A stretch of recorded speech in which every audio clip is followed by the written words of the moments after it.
y'all, what up? It's theidestiny. Welcome back. This month I am doing Veda. That's vlogging every month, or vlogging every day this month, or videos every day this month. So if you guys haven't seen my other videos from the previous days, go back and watch those. But today I'm actually talking about Bell's palsy. I don't know if you guys remember this. I'll link a clip of the video here. This is when I had Bell's palsy. I think it was last year. As you guys can see, half of my face was pretty much paralyzed. I couldn't move it. I couldn't give expressions. Only one side of my face was able to make expressions. So I know some of you might be dealing with this. I know some of you, it's a really difficult thing to deal with. I feel like this is one of those things that you kind of get out of the blue. It's not something that you can kind of, I wouldn't say that it kind of gradually starts and takes a couple days to happen. I would just say it was almost like within a day or two of me feeling like a little bit of a tingliness on my face. Like literally within that time I was pretty much paralyzed on half my face. So this made it difficult to eat, this made it difficult to drink, this made it difficult to do just regular activities, washing my face. It's not until you can't do those very basic things that you realize how big of an impact those sort of things have in your life. So I kind of wanted to talk about my condition. I wanted to talk to you a little bit about how it happened, kind of how it progressed, and then just some of the tips and things that I did to kind of get my face back to normal again, or being able to move both sides of my face. One of the things that I noticed right before the onset of my Bell's palsy was, I think it was my sister's wedding day, and I was super pregnant at this time. I think I was maybe like about 6 months pregnant, and my sister's wedding day was kind of hectic. I didn't really get a lot of sleep the day before, and the whole day I felt like I was just kind of rushing around from place to place. I felt like I was constantly forgetting things left and right, and I just felt like my stress levels were just exponential that day, as opposed to just being like, you know, my regular kind of stressful time as a pregnant person. Little by little, as the day kind of went on, I felt like I kind of almost had these, I don't know if it was kind of like a tension headache or like pressure. I felt like my shoulders and back were just really tense. I started feeling more and more stressed out, and as the day progressed, I could feel kind of like my heart rate racing, and just really feeling the physical aspects of stress on my body. So couple that in with my pregnancy. So one of the things that I found when researching was there's not necessarily two types of Bell's palsy, but there's kind of two onsets of Bell's palsy. So one of them is actually, I think, some kind of virus that you can get that causes it. The other side of things is just stress and pressures on your body from being pregnant. So during this time, I didn't know which one it was. I figured, oh, well, maybe it's the pregnancy one because I am pregnant. But upon going to the doctors, I found out that it could be either, even though I was pregnant.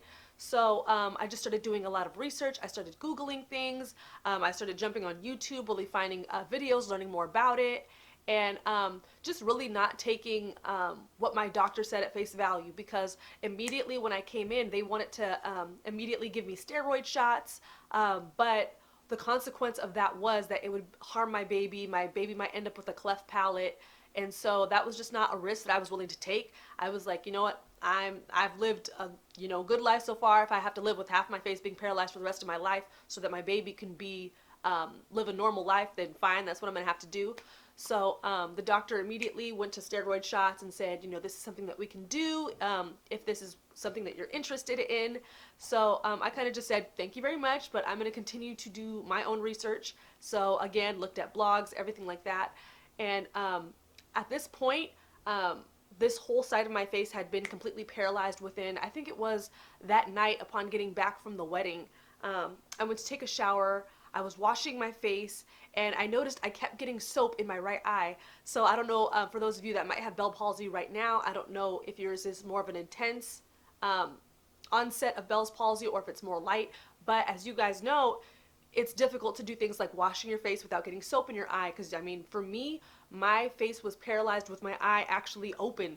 So this was another difficulty I had to deal with. I had to go to an eye doctor. I had to get an eye patch. It was a whole thing because they were scared that with my eye not being able to really close on its own, that it would become dry and possibly get like a bacterial infection. So that was a whole thing. Just even something basic like washing your face and taking a shower was difficult. I really had to maneuver around that. And then things like drinking water, I think within 24 to 48 hours, anything that I drank would just dribble right down out of my mouth. And I remember kind of being shocked and being like, well, what happened? Like, what is this? Like, what's going on with my face? I didn't feel anything at this point. just a slight tingliness when I was kind of stressed out. And then after that, by that point, I just really couldn't even feel anything on this whole side, even all the way up to my ear. And when I first called the hospital, I have Kaiser, so they have like a nurse hotline that you can call to decide whether you want to go to the hospital or not. They actually were very scared that I was having a stroke because the placement of where the Bell's palsy had kind of made my face numb. They said it sounded like a stroke. So again, I was freaked out, me being pregnant. I was like, I pray to God that I am not having a stroke. But anyways, yeah, so I started researching online, and I found some amazing tutorials on YouTube, some amazing tutorials in blogs to kind of at least help my face get a little bit better, because some people, they say that they can feel like maybe a 10% difference or 15 or 20% difference in their face, that they get slight movement back with exercises, with physical therapy and things like that. So I was like, okay, you know, I'm willing to go the natural route. I'm willing to try this out and even see if I can get a little bit of movement back. I'll be grateful with that. So I started kind of doing these exercises where you hold like your eyebrow and you like lift one side, and as you're lifting this side, you're trying to lift this side as well to kind of get your muscle memory going again. So doing that, moving your nose, trying to flare your nostrils, moving like the sides of your lips, your cheeks, and things like that. So one of the things that I found coming up time and time again is that your Bell's palsy will heal quicker if you're not stressed out. And obviously, like me being super stressed out before my onset, I knew that this is something that I really needed to take care of as a pregnant person. So I went on maternity leave early, actually. I went to the doctors, got myself an eye patch, and just really relaxed at home, made sure I didn't have a stressful environment. People were blowing me up via email and calling my phone, texting me while I was on leave, asking me questions, and I just decided, you know what, I'm going to put my email responder on. I'm not going to look at these emails at all. I'm going to sit here, I'm going to watch Netflix, I'm going to drink my smoothies, and just really do like my yoga and be on my no stress game. So I did yoga almost every single night. I made sure that at night I was stretching, I was praying and meditating, and just really trying to take care of my body and really invest in self-care. So I got these little massage balls. I was kind of like rolling out my shoulders and my back. And anytime I found myself getting sad or frustrated with my Bell's palsy, that I wasn't seeing progress fast enough, I would really just go to my husband and just be like, you know, I'm stressed out. I'm just really feeling sad about this. And he really allowed me to kind of confide in him, you know, just really giving hugs, being emotionally supportive. So that's another thing, is get somebody supportive in your corner that's going to love you, that's going to tell you, you know, no matter what's going on with your face, that they love you, they care about you, they're going to be there for you. And I felt like that really helped me to not be so upset and devastated, because I feel like within those first few weeks, I was just like crying and crying and crying a lot, just because I was just so freaked out about it. You know, for me being somebody who does YouTube and then to have half my face paralyzed, that was kind of like a blow to my self-esteem. Just me being a woman, somebody who models and does photo shoots and things like that, it was very much a blow to my self-esteem.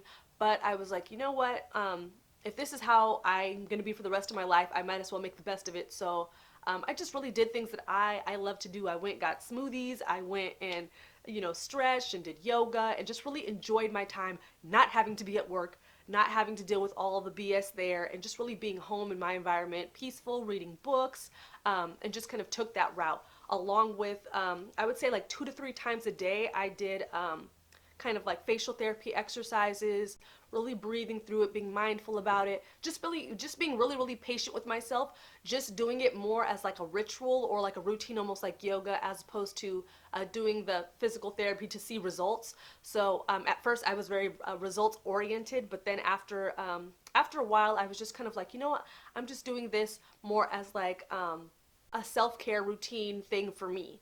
So I've noticed that kind of little by little doing that, not being stressed, I started to see maybe I would say like 15% progress, which I was happy with. This meant that I could close my eye just enough to be able to sleep comfortably without the eye patch, so that was good. The rest of my face at this point was still pretty much paralyzed. I still had some difficulty eating, so I just, you know, would chew on one side of my mouth, or, you know, try to use a straw or something like that. And then when I saw, I would say maybe like 45-50% progress was you know, I immediately went into labor. I think it was like 6 weeks early to have my baby. Went to the hospital, and you know, during the whole time of me laboring, I could feel my face getting better little by little. And pretty much by the time I had pushed my daughter out, because I had a natural birth, my face, I was able to move it. I didn't have full range of motion at this point, but I would say I was maybe about 75% better. I would say my face was probably at about 75% as far as being able to move it in kind of range of motion. So after I had the baby, I continued to just kind of stay home. I even took an even longer maternity leave, just to make sure that I was at 100% before I went back to work. Just really stayed home with the baby, rested, relaxed, laid on the couch a lot, brought her into the living room with me, put her in a rock and play, and was like, we're gonna chill here and just kind of relax. And when my husband would get home, he would let me kind of go on runs to Target, just go and get like sheet masks and scented lotions and whatever else, and just come home and chill and relax. So I feel like the biggest things that you can do are really relax, get somebody in your corner, and then just really be kind to your body. Really kind of get the blood flow going. Really focus on self-care, eating healthier foods, and things like that. And that's something that kind of helped me. And then I feel like from me going from completely paralyzed to 75%, that was maybe like a month and a half, almost 2-month period. And then after that, I think to get maybe like another 10 to 15%, it took like another, I want to say 2 to 3 months. So if you look online, they have dates kind of ranging for 2 months to like a couple years and some change. It also depends on age. The younger you are, I think it said the easier it is for your body to kind of kick the Bell's palsy and to get your full range of motion again back in your face. If you're older, I saw that it does take longer, I think. So I'm going to link everything below, all the resources that I used. My heart goes out to you if you're dealing with Bell's palsy. I know it was a difficult thing for me, just in general, not even just being on YouTube, but just as a person in general, going to the store, having to see people and having your face paralyzed. But I mean, if you guys need a support system, I'm here. You guys can comment below and just really tell me about your situations. I can jump in and give you whatever information I can, but all of the resources that I used, I'm going to link below. They're all free resources, so this isn't like some paid thing or whatever. But thank you guys so much for watching. Make sure to come back again tomorrow. I'm doing Veda this month, and like this video if you want to see more. I'll be posting more as usual. Make sure to do well and be well, and I'll see y'all later. Bye.